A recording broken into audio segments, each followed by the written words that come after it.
Dear children, welcome to the new chapter in biology, plant growth and development.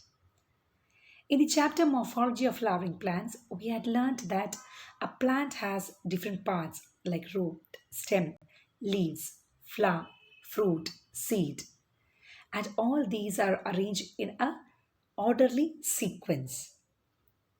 And different parts of a plant like stem, it keeps on growing indefinitely in trees, and also the girth also keeps on increasing, whereas other parts like leaves or flowers, what is the status of their growth?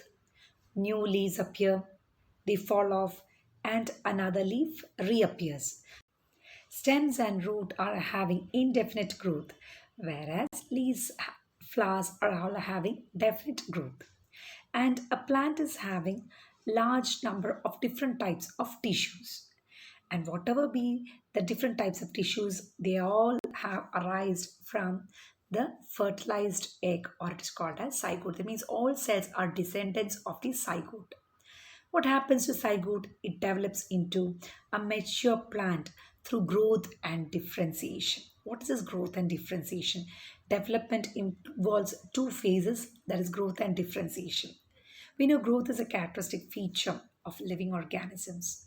It can be defined as a permanent or an irreversible increase in size of organs, of parts of a plant, or an individual cell, and it is taking place by means of metabolic changes. It can be anabolism or catabolism at the expenditure of energy. So that's about growth.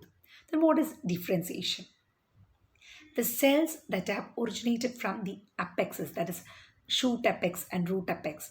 We know in plants the growth is defined to certain regions called as meristems. So those regions of meristems or cells of the meristem, they have the ability to divide and produce new cells. And these new cells, they take up a specific function and they lose the ability to divide. So those cells who cannot divide and take up a specific function which has originated from the apexes, shoot apex or root apex or the meristems, are said to be differentiated, or they are said to be differentiated. So develops the zygote develops into a new plant or mature plant by two phases, that is, or two processes, namely growth and differentiation, and thus it forms roots, leaves, branches, flowers, fruits, and seeds. And eventually, they enter into a stage of senescence, that is, natural aging of plants is called as senescence, and they die at last. So, that is about a general pattern of growth in plants. In this chapter, we are going to learn about the plant growth regulators, which help in plant growth and development, and they are called as phytohormones. So these plant growth regulators, they can be abbreviated as PGR.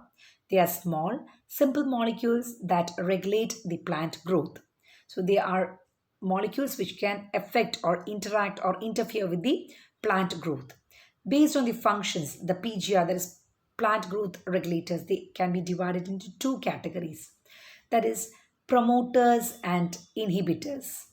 Promoters for growth promoting activities like cell division and enlargement, or tropic growth. That is, tropic growth means we know that it is a directional growth moment in response to stimuli or abiotic factors, is called as tropic growth. Pattern formation. What is this pattern formation? The generation of regular differences in space between the cells. It occurs in different levels of organization. The spacing between the cells is different in different levels of organization. For example, the shoot apex from which the leaves arises, flowers arises. Suppose that shoot apex is getting a signal to form a leaf from a leaf primordium. What happens? The pattern of development of the leaf is different when compared to a flower.